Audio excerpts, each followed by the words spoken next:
Ladies and gentlemen, as we head into the next forever war, I want to bring your attention to a new piece of wartime propaganda that was just published by the Wall Street Journal titled, How Iran is Holding the Strait of Hormuz Hostage. Now, it is important to call out propaganda so that we do not fall for another weapons of mass destruction lie. This was the lie that was told leading up.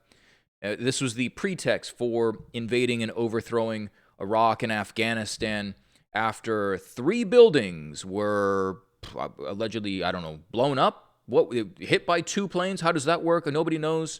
But weapons of mass destruction was the lie told thereafter as a means to go overthrow those countries. And you saw pictures of the CIA and military occupying poppy fields. Not sure what that was about.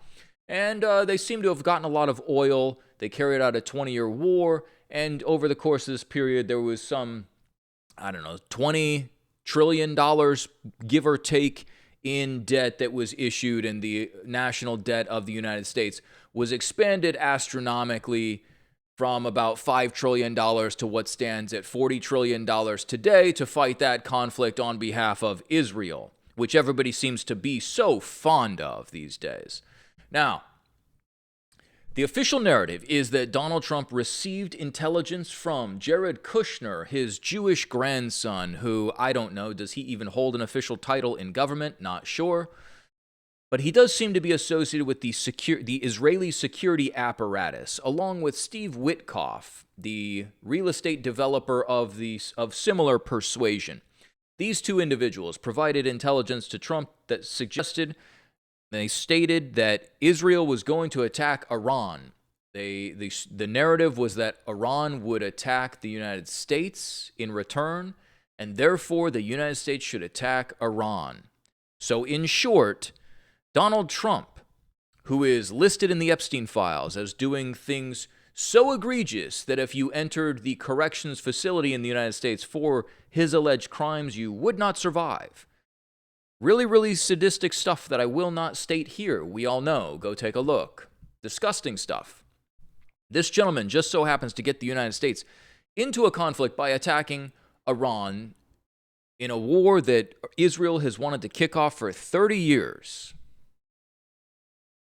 Now, they pretend we are foolish enough to fall for that narrative, but let's cut straight to the chase. What this really is about, it is a manufactured crisis, and anytime a crisis occurs, it is not by happenstance, it is because somebody wants it to happen.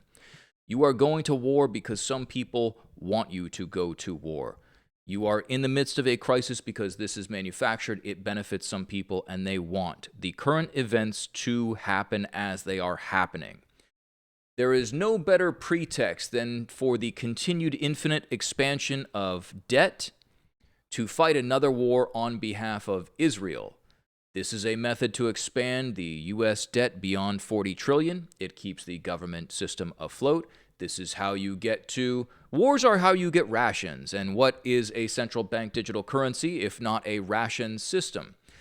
They want the Strait of Hormuz to be impaired. They will tell you in the following clip, oh, woe is me, we are the victim here. They're holding the strait hostage. But in reality, for all intents and purposes, Donald Trump attacked Iran. He knew what the repercussions would be. He knew that they would close the Strait of Hormuz. This was no secret.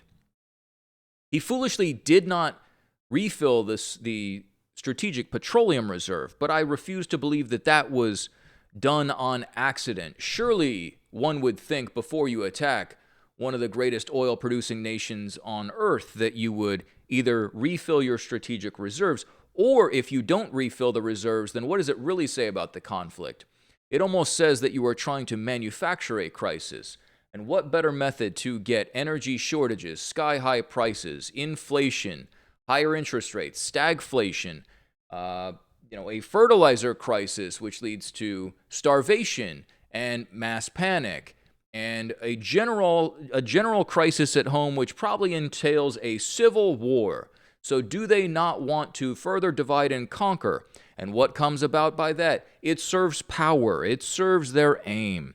And we will end with a clip from the World Economic Forum. I will remind you their long-standing aim is to facilitate a world where you will own nothing and you will be happy. These people have told you that they do not believe that you should consume energy, and now they just so happen to have kicked off a crisis which is going to impair the flow of energy.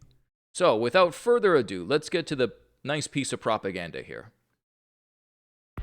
Iran has spent years developing weapons that could threaten the entire global economy. I'm going to stop real quick. They have not. They have not spent years developing weapons to threaten the global economy. The United States has overthrown Iraq, Afghanistan, Syria, Lebanon, Libya. Remember, Gaddafi wanted to trade energy for, wasn't dollars. He was trying to do it for gold.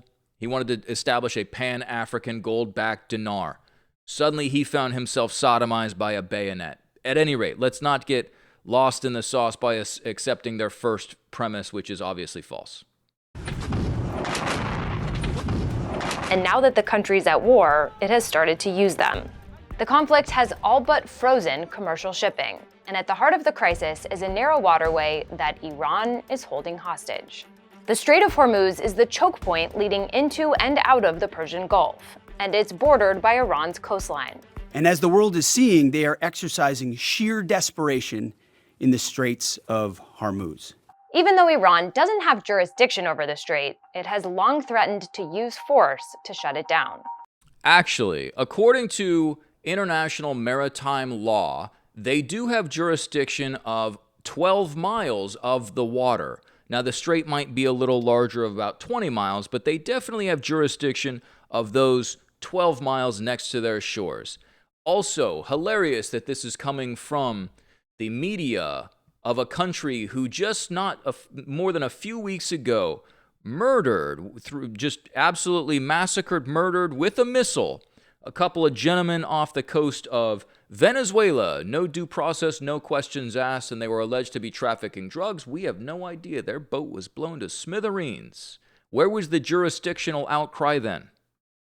Before the war, Iran had stockpiled sea mines that it could lay across the strait, dispersed coastal defense cruise missiles that could be fired at ships from the shore, created a fleet of small boats known to swarm and threaten vessels, and deployed submarines to lurk in strategic waterways. They were lurking. They were looking at, oh my, coastal defense.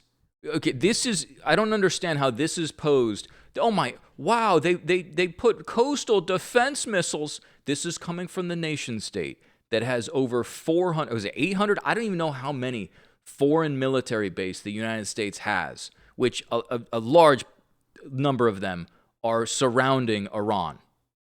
Iran also built an arsenal of drones, which it has used to attack civilian targets and ships.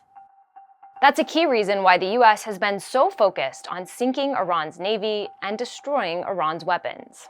And this means going after Iran's mine-laying capability and destroying their ability to attack commercial vessels. But so far, Iran has still been able to mount attacks. And experts say that even just the possibility that Iran has laid mines in the strait is enough to scare ships from crossing it.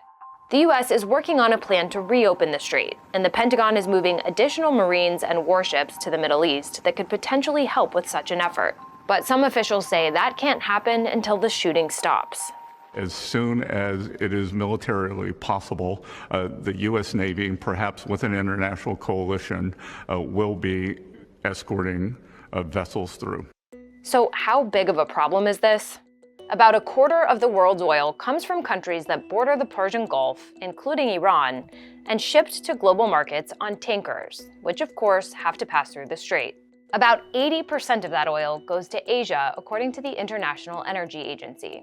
Okay, it's not about the percentage, by the way. They're going to try and downplay this from what I gather right now, and they're going to try and say that only 20% of the world's oil passes through the Strait of Hormuz, and the United States is energy independent. This is the direction they're going now. They are now saying that the U.S. is energy independent. It produces its own energy, so this is not really that imperative to U.S. interests. However, on Friday, it was released that a senior Iranian official apparently talked to CNN and told them that they are considering allowing ships to pass through the strait provided that their oil was paid for in Chinese yuan, which, remember, Gaddafi he wanted to accept other currencies in exchange for oil and he was overthrown.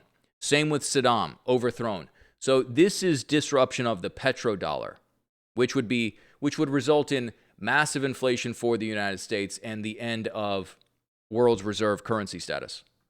Typically, hundreds of ships and more than 100 million barrels of oil a week pass through the strait. But with shipping at a standstill, some Gulf countries like Iraq and Kuwait have cut oil production, sending economic shockwaves around the world.